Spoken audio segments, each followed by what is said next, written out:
So China, as you said, has been exerting a lot of pressure to stop people from talking about what appears to be a genocide going on in Xinjiang,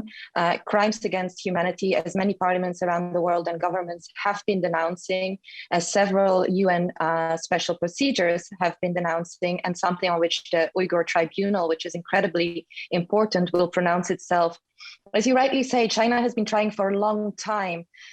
to stop people from speaking out about this. This has been going on for decades. They have been putting pressure on NGOs, on governments, on parliaments, not to talk about this, be it on the one hand with what we know as wolf warrior diplomacy, so trying to intimidate people in different countries from speaking about this, exercising economic pressure on countries who make statements about this. We have seen the sanctions against members of parliaments and entities in various countries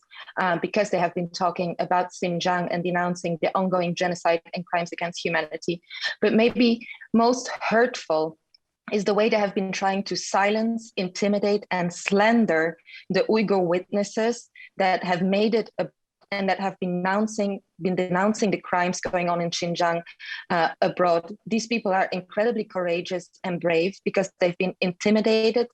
threatened either directly or through threats to their family and loved ones to stop talking. And what we have seen also are the increasing efforts made by Beijing to slander these people. And I think one of the most hurtful things as a woman, I have to say, is the kind of insults and allegations used against female witnesses abroad, sexual allegations that have nothing to do with what these people are talking about and which are clearly do not have any place in public discourse, in tribunals or in courts, let it be in press conferences organized by the foreign ministry in Beijing. I think countries need to stick together, big or small, especially democratic countries. We need to stand up to defend the rights of the Uyghurs, the rights of the Chinese people, because let's remember that the repression by the Chinese Communist Party in China regards every person who is critical of the regime. We need to stick together, and we have the luxury in the free world to be able to speak out and defend those people, to listen to the witnesses and not disregard them. So that is something that we have to do, and we do not have to back away because China tries to intimidate or instill fear. Another thing we definitely have to do is make sure there are protective measures in place for those people that are exiled from China, living in our countries, to make sure they are safe from these increasing requests for extradition that China has been doing, the increasing pressure of involuntary returns, where China even sends agents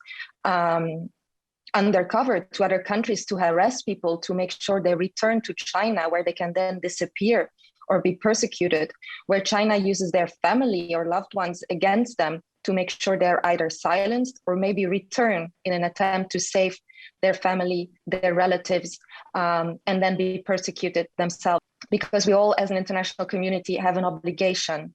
under international treaties, especially the Convention Against Genocide, to stop these kind of practices.